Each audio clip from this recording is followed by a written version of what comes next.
giving you the insider takes and the big picture view on the Dawgs. This is On the Beat, presented by Ingles, with DawgNation insider Mike Griffith and Cody Chaffins. It is On the Beat. Cody Chaffins and Mike Griffith with you. And Mike, I just did some math. 110 days until kickoff. Georgia and Marshall, just 63 days until SEC Media Days in Atlanta. It's starting to come. Yeah, it's exciting. I mean, this is the time of year you start to look forward to those things and kind of maybe forecast a little bit of what the season could look like. The portal's closed. We have a pretty good idea who's going to be on the roster. And, I think Georgia's set up for another championship run. But really, Cody, there's a lot of SEC teams that I could see playing in that SEC championship game this year. Yeah, we'll talk about that field that's kind of wide open. And if Georgia has what it's going to take to fend off everybody to defend their Southeastern Conference championship from a year ago. We'll also talk about some of these can't-miss games for Georgia later in the show. We'll hit the little baseball as well. But first, let's start with this, Mike. I clicked on DawgNation.com today, and here comes your article. Do the Dawgs have enough to make a title run in 2025? And so I start reading through, and you talk about, not only the folks who transferred out, but the guys who got drafted into the NFL. So give me your reaction. What made you want to write this story? Well, just thinking about what Kirby Smart said this spring, Cody, the more I start to think about it and speculate, I remind myself, hey, go back to what Kirby said. Go back and read what the head coach said. Go back and watch those press conferences. He always gives you the answers, but you got to listen carefully to what he says and what he doesn't say. And he told us at the beginning of spring that this is the most young guys that they'd ever had. And we've heard him talk about coaching up the bottom of the roster before and all those freshmen. And you say, man, they got a lot of impact freshmen, but they are freshmen. They haven't played football yet. And the way we left the spring game, it certainly looks like Gunnar Stockton was the starter with Ryan Puglisi right there. And right now, that seems to be the two guys in contention. Are they good enough to win a championship? We know they're good enough to win games, certainly, especially when you look at the opening schedule. And then you just kind of look around the league at the impact players that other schools have. How good will Arch Manning be? What kind of season will Nussmeier have at LSU and the tremendous portal additions that LSU made? And you just start taking a look at the schedule and the close games. And I said, man, I got to spit some of this truth out, see what people think. Is the big, you mentioned the quarterback position right there. Is that the big one for you? Because I feel like wide receiver, Georgia's going to be upgraded, and they did all that through the transfer portal. Is quarterback the big worry for you? Well, it all goes together. I do think the defense is going to be improved, so I'm supposing that. I'm projecting an improved defense. Certainly the run defense will be better, and I like the secondary and the linebackers a lot, and I like the energy on the defensive front. Offensively, like you said, they added some really good receivers, and I think this transfer running back from Illinois really firms things up there. The offensive line is what a lot of people talk about because 4 starters left, and you got a bunch of new guys going in there.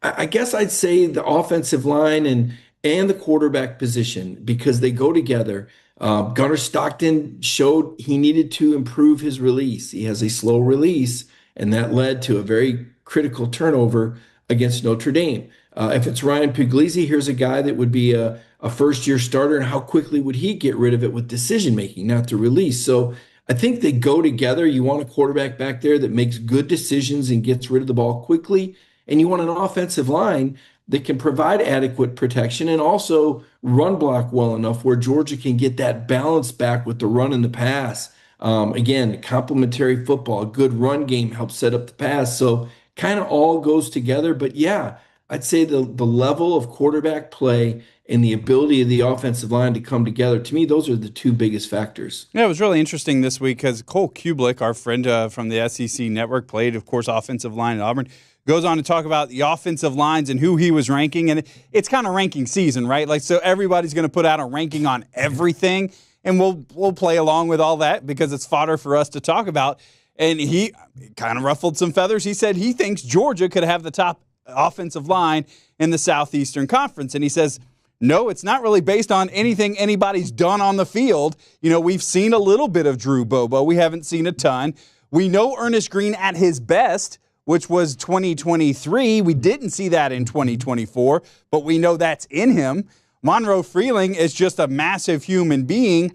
So Michael Morris has played a lot of football, been at Georgia for 10 years. So we have all of those things, and that led him to kind of say he thinks Georgia could be the best offensive line. But it is one of those things that we just hadn't seen it all on the field, at least all at the same time. Well, and Cole knows about Stacey Searles too, and knows that he's a really good offensive line coach. I know that Coach Searles took some heat for last year, but man, there was a ton of injuries last year, and they just didn't have the same sort of cohesion that they typically have. I mean, Tate Ratledge was out quite a bit with his injury, and Jared Wilson missed a game, and you mentioned Ernest Green, and he played hurt for a while, and then Freeling was pressed into action. So there were a lot of injuries on that offensive line last year that really contributed, and then just the game factors. The defense wasn't as good as usual, and Georgia found themselves playing catch up, where maybe the run pass ratio. Also short on running backs. Your run pass ratio was a little out of whack. So I don't think it was just the offensive line. And granted, I don't think they had their best year, but I think there were a lot of other contributing factors. And Kubelik's probably onto something. He studies this very closely.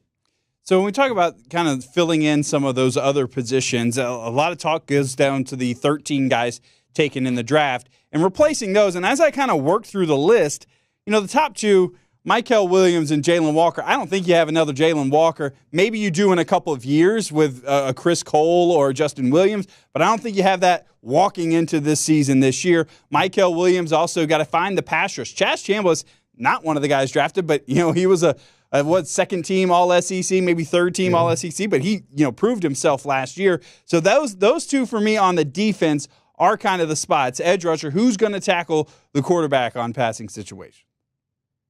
Yeah, and there's a lot of ways to look at it, and you're right if you try to break it down and who can fit in whose shoes. But I'll tell you, I think they're going to be better at the defensive tackle position. You saw Naz Stackhouse didn't get drafted, and Brinson went later than maybe what we're accustomed to. I think Christian Miller is primed for a really, really big season. And then I look at Jordan Hall and Xavier McLeod, and I say, these two guys look good in uniform. If Jordan's healthy, that's going to be big. And McLeod, I thought, was really coming on as the season progressed. So I like Georgia better in the middle. Of course, you got C.J. Allen and Raylan Wilson. These guys are going to be third-year starters. And if they have good tackle play in front of them, they're going to be able to take better angles and be more effective. So I think the linebacker play is going to take a significant leap. Now, you mentioned the edge rusher, and we know Gabe Harris is coming into form. We know they got a transfer from Army. I feel like there's going to be somebody that's going to step up. I feel like they're going to be fine there. As for no Jalen, I get that.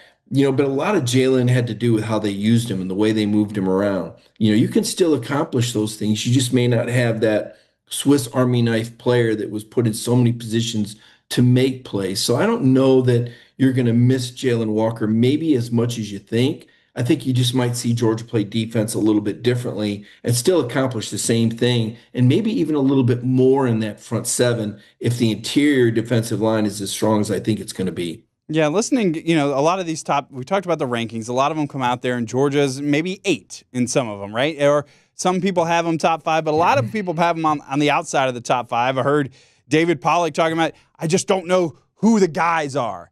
And there's just not, there really aren't a ton of household names, at least at this moment, who are coming back on this Georgia team. But we've heard you talk about kind of the potential of so many guys, and we kind of know what Kirby Smart's history is recruiting. He's not recruiting bums, right? So these guys have all of that potential. But how much of that do you think, you look around the college football world and people want household names. They want hey, J.J. Smith, I know what he's going to do. Caleb Downs, I know what he's going to do next year. In Georgia, it's just not like that. And I think, those guys at the end of the year could be a whole different story.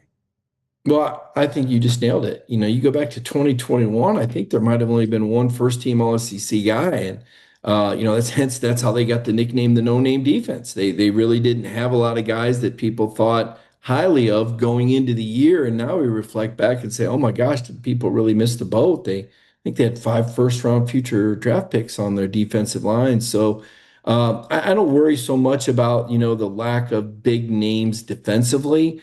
I think the way Kirby and Schumann, the way they do this defense, everybody kind of plays their spot, right? They build a wall. They don't leave any cutback lanes. Everybody takes their gap. There's a lot of gap integrity there, and somebody's going to make the play. As long as you're not worried about who makes the play and everybody handles their responsibility, you're going to be pretty solid. So That doesn't concern me as much as maybe the lack of star power on offense when we say, well, how good are these running backs? How good are, and we know the receivers are better, but how good are the receivers?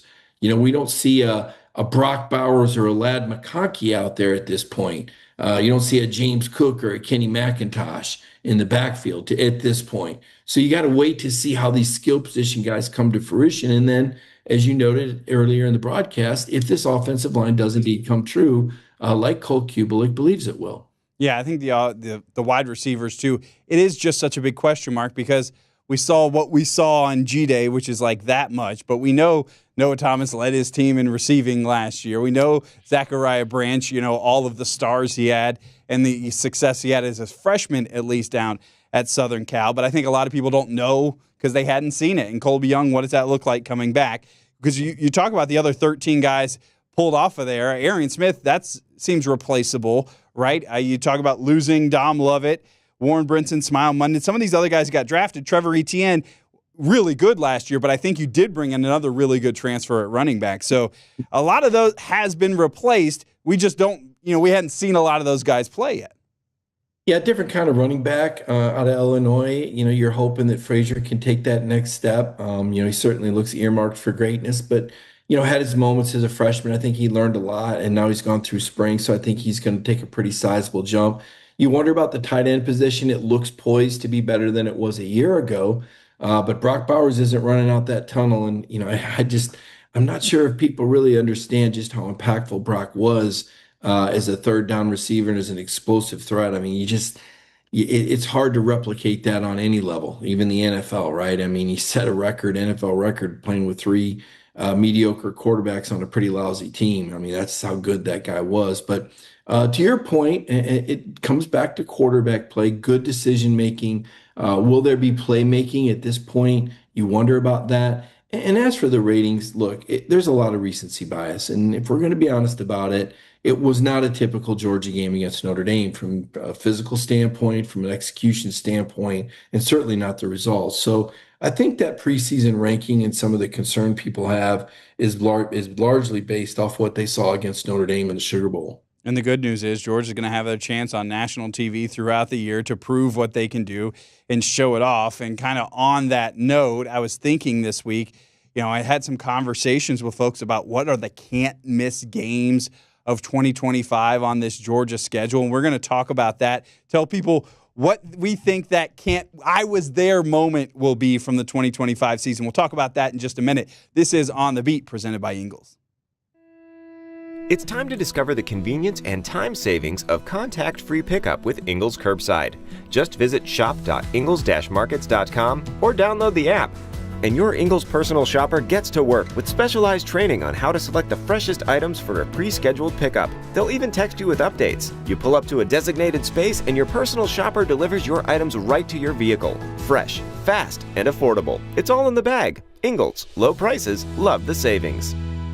Last weekend had some steaks from Ingles on the grill. Love that with some of my guys. We did a guy's trip. We went by Ingles and we stocked up. We had a great time. So love Ingles being a part of On the Beat each and every week. Well, started back. This next segment kind of originated on our DawgNation cruise. We have so many great DawgNation listeners who are not from the state of Georgia. I talked to Sherry from Maryland, or you talk to some folks from Texas or Florida, and they just don't get to come to Athens every week. So a lot of times they will circle one Georgia game they're going to get to go to in person every year. And so they said, Cody, which one do you think I should go to? And I said, there's like 5 or 6 that you can make that argument for. And I kind of, when you tell somebody, you want them to have kind of that I was there moment. You look back at 2024, the schedule they played, and the folks who are always going to tell people, I was in Austin that night. Or I was at Georgia Tech when it was, so late and the Dogs were out of it and all the overtimes. So what were going to be those moments this year? So, Mike, we'll kind of walk through the schedule here, and I'm going to ask you to kind of make the case for each game about why it is the can't-miss game of the year. And first off, we'll just throw out Marshall, Austin Peay, and Charlotte, because if those are the must-be-at games, Georgia's in a whole heap of trouble. So we'll start at Tennessee, September 13th, Neyland Stadium. Do we expect? I think we do expect the Dogs will be favored in that one. Tennessee It's that first road SEC game for Georgia, which the last 2 years at Kentucky, at Auburn, they've struggled in those games. In Neyland Stadium, this might be an incredible atmosphere, an incredible game. Well, I can see, obviously, we'll start with Tennessee, as you said. We'll make a case for each one. But I do want to throw in there that I think they're going to set a record against Marshall when they win that game, and I assume they will, for the consecutive home wins. So at least there'll be a record broken there, and we'll get our first look at some of these guys. You'll be excited about that opener. Tennessee, it's the first road start for Gunnar Stockton or Ryan Puglisi, whoever's under center. And Tennessee's going to have 100,000 people there. I believe, and they'll have a new quarterback as well. So, you want to see Georgia beat Tennessee for, let's see, how many years in a row would that be? I guess this would be going back to 2016 would be the last time Tennessee won, and that was in Sanford Stadium. So, that's the first. It's the SEC opener. Should be an exciting game. I would make a bigger case for next week, though, when they play Alabama, because they haven't beaten Alabama in a regular season game since Matthew Stafford was the quarterback. You saw him beat him in the national championship game in Indianapolis 4 years ago. But it's been a minute since you beat the Tide in the regular season. And I think that a lot of people at Georgia are ready to see Georgia beat Alabama. So that's where I start out. So if you're going to ask me about, that early season run, I'm going to say Alabama is the can't miss game. Going through the first week of October. Yeah, not going to be cheap. I looked up on some of the early ticket sites. Just for one ticket, $475 get in. Now that'll change as we move closer. But going to be a night game in Athens, you almost know for sure. And you talked about Kirby, 1-6 against Alabama. Both will be coming off a bye week. Bama will have played FSU and Wisconsin, so we'll know a little bit, and we'll know about Georgia because I'll have played Tennessee. We'll know about these teams when we get to that point. We will, and the ticket could cost even more by then if Georgia's undefeated, as I expect they will be and ranked in the top 5. So a lot of anticipation for that game. You mentioned under the lights at Sanford Stadium. Georgia, kind of owes Alabama one. The Tide pulled one out last year, got the early jump with that tremendous first half before Georgia's incredible comeback, and only to fall short when Colby Young was unable to pull that ball down over that 5'9" freshman. I got a feeling that if Georgia can get that matchup again, they'll be going at that freshman some more with Colby or maybe Noah Thomas or Branch. It'll be a lot better receiving core. So that's the first half. But then we get into the second half, part 2 of the season, and all of a sudden the cocktail party. If DJ Lagway is indeed healthy, and if Billy Napier and the Gators can maintain that momentum that they had at the end of last year when they beat Ole Miss, Florida could be dangerous. I mean, the cocktail party, that could be a pretty close game. Last year, Florida was beating Georgia when Lagway was on the field. And they say this Lagway guy, not just the talent, but the leadership and the way he leads that program. They think he's special. They think he's a special, special kind of guy. So the cocktail party, to me, there's a little intrigue there. I'm not overlooking Auburn. I think Georgia should win at Auburn. And I'm not overlooking, anyone else for that matter. I just feel like the cocktail party will emerge, and then Texas in Sanford Stadium. Ultimately, I believe the result of that game will absolutely play a role in who's playing in the SEC championship game. Yeah, so you talk about the cocktail party. Also, let's keep in mind, it's not going to be in Jacksonville for a couple of years, right? They're about to renovate that stadium, so it'll go to Tampa, it'll go to Atlanta. So if you want to see it as its last moment are they putting a roof down there in Jacksonville? So it's not going to look the same, that same old cocktail party. No. And if you've never been, it's worth going at some point in your life down there. You talked about the Texas game. I looked at the prices on that one for one ticket, $535. Now, that one I think everybody would love to go to, but the price tag may be the reason that some people can't go. But first time that Texas is ever going to come to Athens, so that's going to be a whole lot of fun. And the thing that we need to keep in mind here is because Texas dropping, $30 million, is that what they said on the roster this year? So these folks in Austin are going to pay to come to Athens. So you may want to just go to that game just to make sure you're one more seat in red and black. Yeah, 35 to 40 million is the estimate. I guess you could sit outside the Athens airport and watch all those private jets fly in from Texas. All that oil money coming into Sanford Stadium there in Athens, and it'll be a good game. Arch Manning, presuming he's healthy, he'll still be the starting quarterback. He'll make his debut there. Time was that a lot of people thought Arch was going to be playing for the Bulldogs between the hedge. A lot of people close to the family thought that's where Arch wanted to go and Mom wanted to go. And then, Texas drops the bag late and Arch gets a lot of money and Sarkisian gives him the all gas, no brakes, pitch for their offense. Although I didn't see much of it against Georgia last year. But I digress. I think Arch Manning is a guy that I do think he's very good, and I do think he's going to emerge and be everything he's supposed to be. And then we'll see, who was playing quarterback for Georgia. How do the Bulldogs look? Who are the names, like we were talking about at the start of the show? Who are those dudes? We'll know who those dudes are by then, and they'll need to bring their best because I think Texas is pretty locked and loaded this season. Yeah, and that's starting to become such a fun rivalry. But as people say, the other team's got to win for it to be a rivalry at some point. I know Texas will love to do that. You talked about the Auburn game. That's one of those kind of games that a lot of people are picking. They're saying Georgia's going to lose a game. Why not at Jordan-Hare? Looking at that game, $244 get-in. And the way Auburn's season sets up, that could be a really fun game just because, they're going to have gone to Texas A&M the week before. They'll have played at Oklahoma.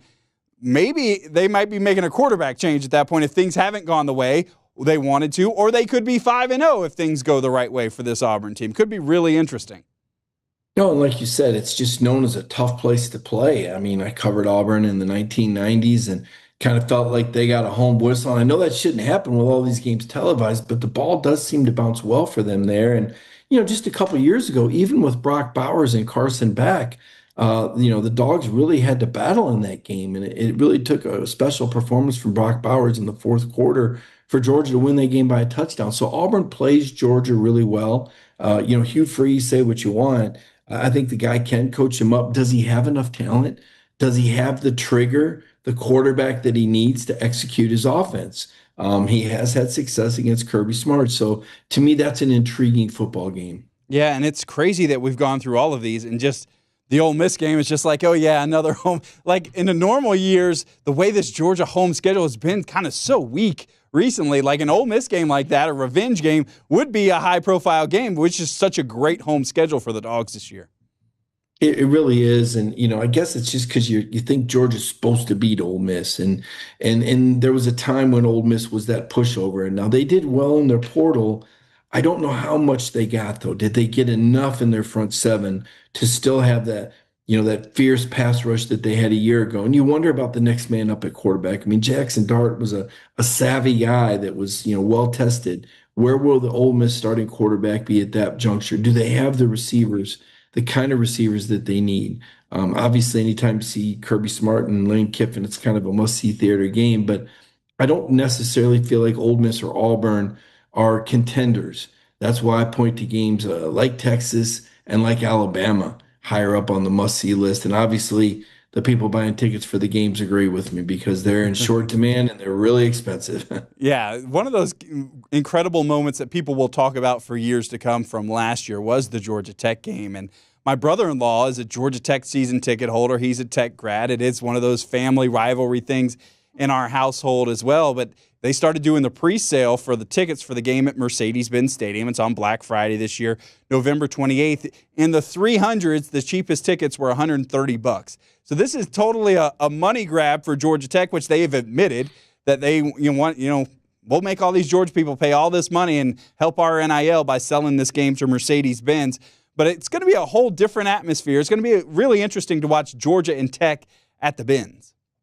Yeah, you hope it's not a game that you want to remember. I mean, last year's game with the oil painting moment and all, I mean, Georgia won it, but, you wonder if it took a little something out of them. They weren't quite as sharp the next week against Texas, trailing at halftime. And you wonder if, what Texas learned from that game, from the way Georgia Tech played against Georgia. You had the Texas coaches saying, yeah, we went to school on that game, Tech with the familiarity of the Georgia offense and the Georgia defense. And you know how I feel about this game, Cody. I think you need to play it at the beginning of the year. Don't play it at all. I don't like seeing a rivalry game the week before the SEC championship game. And yeah, I know Alabama and Auburn do it, but they have to. They're in the same conference. This is kind of an elective thing, and I'm just not sure where this rivalry fits in the late season schedule with what Georgia's trying to accomplish, winning a championship in the SEC and qualifying and being healthy for the playoff. All right, so if we looked at it, it sounds like you're down to 2, right? If you had to put your Mike Griffith money, and I want to see my Dogs one time this year, and it's going to cost you a pretty penny, but Alabama or Texas, what's the one you feel like you have to be at? Wow, that's a tough one. Well, I think Georgia fans really want to see Georgia beat Alabama, but I feel like the Texas game is going to determine whether or not Georgia goes to the SEC championship game. So that would probably be the one. Okay, so there you go, folks. That is the answer to your question. If you are coming from out of town, now I don't know how you may have to look at some of these other ones. You know what I was thinking when I was making this list? I was like, you know what? At Mississippi State is not somewhere you get to go very often. It's going to be an SEC, we assume, pretty easy win. It's drivable for some people. And right now, $44 get in for that game, Georgia Cody, at Mississippi State. You need to, that's a man on a budget thinking right there. Well, you need the fans to get paid to go there. I mean, there's a reason why. I mean, there's a lot of jokes about Starkville. I think one of the LSU coaches used to say it's not the end of the world, but you can see the end of the world from there. It's actually a really pretty campus, and they've really done some really nice things. It is hard to get to, though. And if you're driving from Georgia, I think you still have to drive through Tuscaloosa, which isn't the worst thing in the world, but it's just even beyond that, another hour and a half. It's not the biggest stadium. I know they've done some renovations. It's a good place to see a game as long as you don't mind cowbells.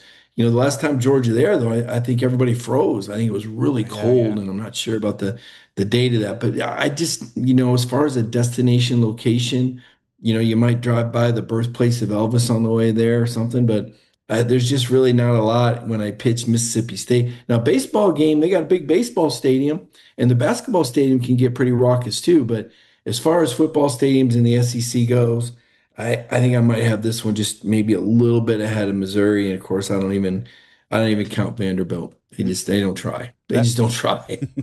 It may be an 11 a.m. local kick when Georgia goes to Mississippi State. Then we try to get that one out of the way on that day. We talk about those I was there moments, what people will talk about, and my mind goes back. I haven't gotten to go as a fan a whole lot recently, probably in the last 20 years, right? Just a game here or there. I remember back like when I was in college, they used to do those printout, the Georgia-Florida game. Georgia beat Florida in 2004, which actually was rare at the time. But they'd always be standing outside with the posters already printed with the score on it, which was so amazing. So I loved when they did. I don't know how they accomplished that. I don't know if there was a printer or how they did it, but it was always so fun to buy that, and then you could claim. So when you think back on your career, and again, you haven't gotten to go as a fan very much recently at all, but what were those I was there kind of games that kind of stick out in your head? Well, I'll keep it with regular season games for now, but the Georgia-Texas game at Texas last year was fantastic. The game itself, the lead up, Georgia was an underdog, I think, for the first time in like 49 games or something like that. And not much was expected. And, it was Texas's show. They had the drone show, which was pretty cool in the stadium. I thought it was interesting to see a new stadium. As far as Georgia games, I think the Georgia-Tennessee 1-versus-1 game was unbelievable to see a 1-versus-1, and it's raining, and the way Georgia dominated that way against a prolific Tennessee offense. I think about the Georgia home game against Notre Dame when the LED lights made their debut, the red lights lighting up the stadium, and the way the fans impacted that game. There was like 6 Notre Dame false starts or motions, and it still came down to the final drive where Notre Dame was driving with Brian Kelly and had a chance to win it.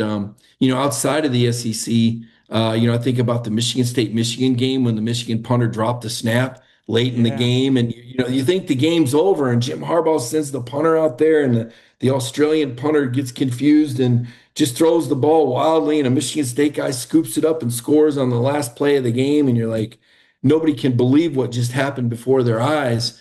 I think back to a Tennessee-Florida game in '98 when they were able to beat Spurrier in overtime with a first-year quarterback and T. Martin, and Tennessee had just found a way to lose to Spurrier like a lot of teams did in the 90s. And, Florida's field goal goes wide in overtime and the goalposts come down in Neyland Stadium.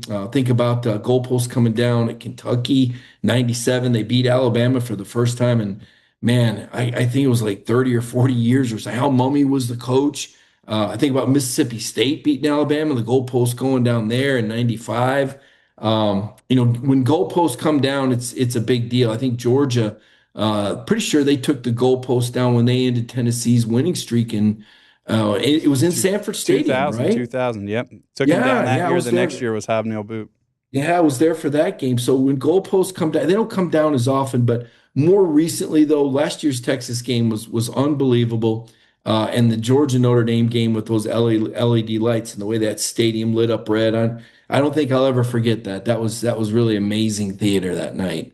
Mike, just hearing you name these games that I've like watched on TV and knowing that you were there covering it, like you got to write a book sometime, right? These are just too many incredible things that you've gotten to witness with your own eyes. That's Well, why we love having you on the show. You say that, Cody, but honestly, it's like there's just not been a stopping point. Coming and covering Georgia now 8 years. I mean, the national championships and the theater and the drama, even last year was sensational. And I know people are kind of spoiled by the national title seasons, but last year was amazing. When you think about last season and just that gut-wrenching loss at Alabama and the way the team was just on the ropes, they just gotten beat down by Ole Miss, and you're thinking, well, that's it for Georgia.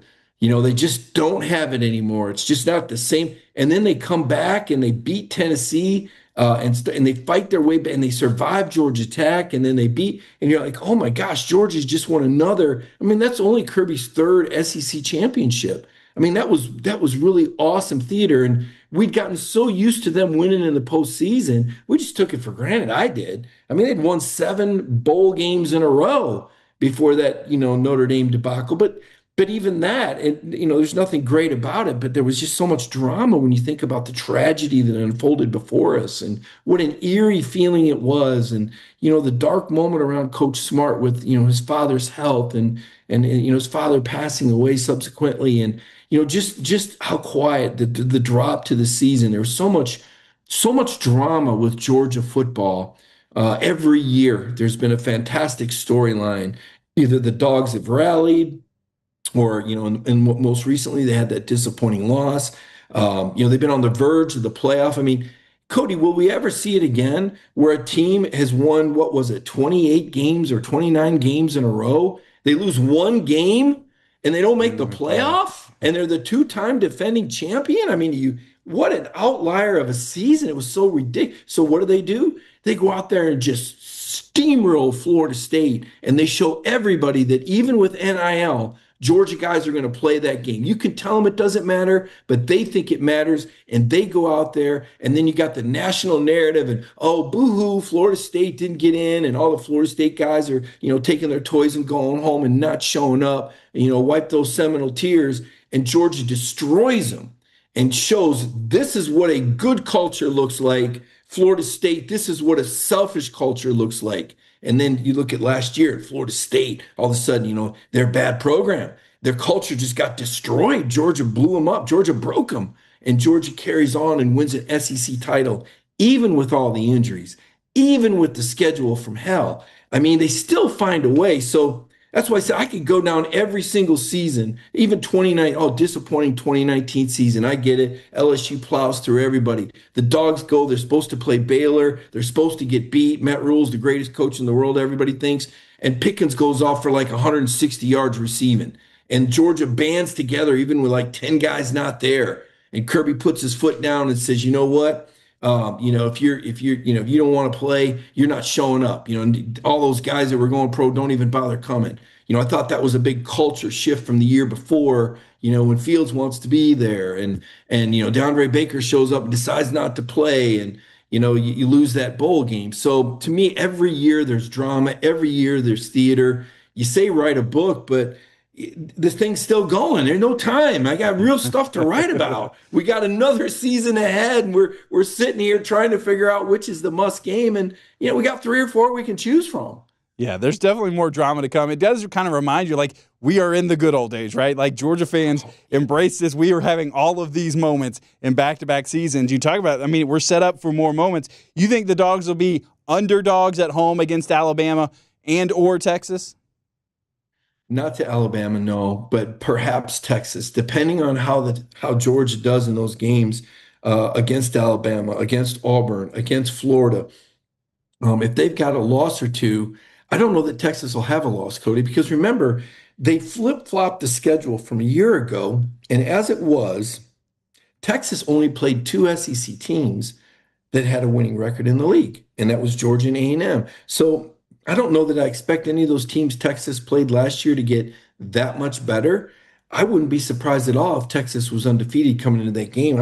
I think the Dogs will be a home underdog against Texas. And unless Georgia's just, knocking it out of the park and they're undefeated also, I just think the Arch Manning effect. I mean, I know people are going to they're already tired of hearing about him and he hasn't really done a lot yet, but I mean, you're talking about a legacy player, and the Manning name in the SEC means so much. And Texas is such a force and such a power. You mentioned all the money that they spent. And Steve Sarkisian, he's I think he's slick. I think he's good in front of the camera. I think that, Texas has big audiences and the statistical size of those television markets, why they market to them, Cody. And I think we're going to get a lot of Texas shoved down our throats. So I do think the Dogs will be an underdog at home against the Longhorns next year. Yeah, the only way I think Texas could lose, it would be Ohio State to kick off the season. But especially if they win that, oh boy, we're just going to have to listen to it all season long until we get there.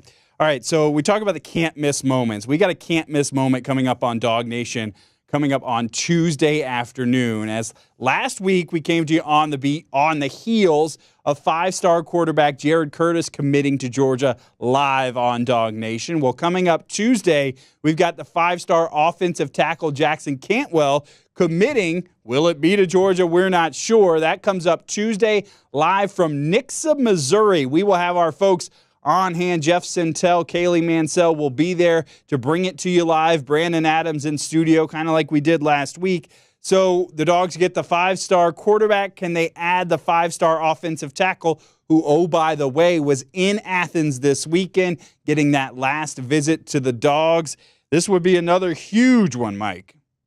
Last visit and went to the last resort, from what I understand. That's what it looked like on the pictures. Yeah, it's a pretty good place to take somebody on a visit. I know I take my family there when they come into town, and and it was a nice weekend in Athens as well. Saturday certainly, and it looks good, Cody. I mean, you never say never. You never want to assume anything, but this is where the Jared Curtis commitment plays a role. Everybody says, well, what does it really mean? Well, it means momentum, and everybody wants to be a part of a good thing. And if you've got a prolific offensive tackle like this, I mean, it just sets Georgia up for an amazing, impactful class. There's, now the way these kids train, and you can see Cantwell there. I mean, there's nothing that says this guy can't get some snaps as a freshman. I don't know if he wins a job.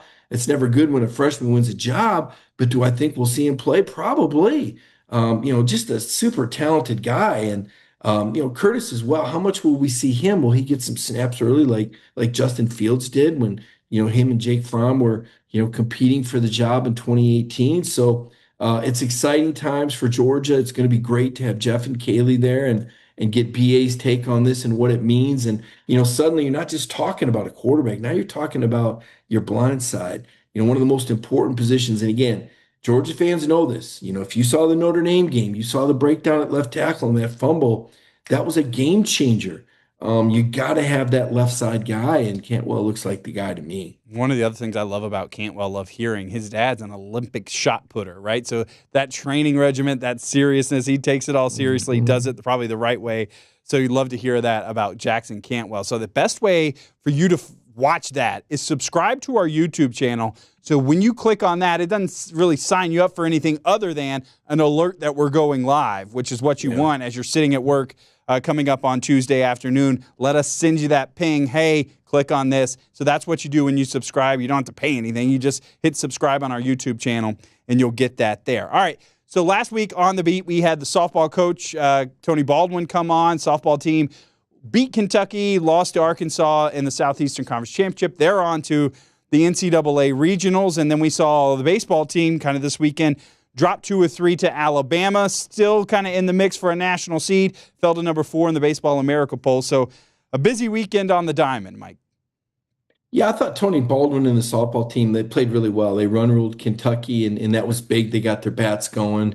Lily Backus, the pitcher, throws a 5-hit shutout. You want to see that. You want to see your pitchers heat up. And then Randy Rolling, the other pitcher, she no hits the leading scoring team in the league for 4 innings. And, defense has a little bit of a stumble. A couple of kids get on base. Georgia misses a suicide squeeze bunt. Just all it takes when you're playing an elite program like Arkansas. And 8 of the top 10 teams were in Athens. I mean, think about 8 of the top 10 teams in the country were in one field. But you get just a little off, and it costs you. I saw Tennessee, they got the best pitcher in the country. They lost 6-1. Made a couple mistakes. All these runs are unearned. I mean, you don't got to be, it's a lot like football. You have a bad day and, you get run. I mean, Georgia had a bad day against Ole Miss, like the equivalent of a baseball sweep. And you get run out of the stadium. If you're a little bit off, you lose at Alabama in a game Georgia looks back at and you go, man, in hindsight, they really should have beat Alabama last year in Tuscaloosa, right? But you got to play well. And it's like that in softball. Now they go to Duke, and softball has not gotten past the regionals on the road since 2009. So usually that's a pretty tough ticket. But as good as the SEC was this season, I'm optimistic that Georgia softball can win that regional in Duke and earn a trip down to Gainesville and play Florida in a best of 3. Baseball, they scored 19 on Alabama on a Friday, and then they lose the next 2 games. You're like, oh, man, too bad you couldn't have saved some of those runs. So now you really got to take 2 out of 3 against A&M, I think, to feel really, really good about it. You probably will. A&M actually lost at Missouri, something that nobody had done in the SEC in baseball all year. So A&M comes limping in a little bit. Got to feel like the Dogs will take care of business at home, and then they go into the SEC tournament. Who knows what's going to happen there? Always a crapshoot down there in Hoover, and then they'll host a regional. And then based on, like you said, based on that seed, if they're a top 8 seed, that means if they get through their regional, they'll get to host a best of 3 series against someone with a trip to the College World Series on the line. And I'm optimistic they're going to be a top 8 seed, and I'm still optimistic we're going to see Georgia in Omaha, Nebraska this year in the College World Series. It's all about getting hot at the right time, and now's the time. You got one final SEC series before the tournament, so we're looking forward to see what Wes Johnson and the boys can do. Omaha is still circled on our calendars. We'll see if the Dogs can get out there this year. Lots of good stuff, Mike. We got to hear a little memory lane today. Talked about if the Dogs have enough, and we'll just kind of keep ticking closer and closer. What were the numbers we said off the top? 63 days till we'll be over at the College Football Hall of Fame doing SEC Media Days. Love it when it's in Atlanta. Love that Atlanta's become the college football capital of the South. I know the Birmingham offices and the SEC is there, but, really like what Gary Stoken's done there. You got to like Mercedes-Benz Stadium. It's an amazing venue. The College Football Hall of Fame being in Atlanta, I think is fantastic. And, of course, it's Georgia's major home recruiting base. You have all that talent in Atlanta and the surrounding community. So, to me, that's music to my ears. I'm exactly where I want to be, Cody. I've always wanted to be a college football writer, and if you're going to cover college football, there's no better place than to do it than out of the Atlanta market and covering Georgia football and Kirby Smart right now. As the Dogs still, to me, still the premier program, still the standard. That's why it's big news that we're saying they're not top 5. I mean, everybody else is going, what do you mean? We're only top 5 once every 20 years. Georgia every year, it's like, oh my gosh, you don't think they're top 5? Them's fighting's word. This is what it is. This is where we're at. Can't imagine a better place to be for college football. Thank you all for joining us this week right here in the center of the college football universe. It is Dog Nation.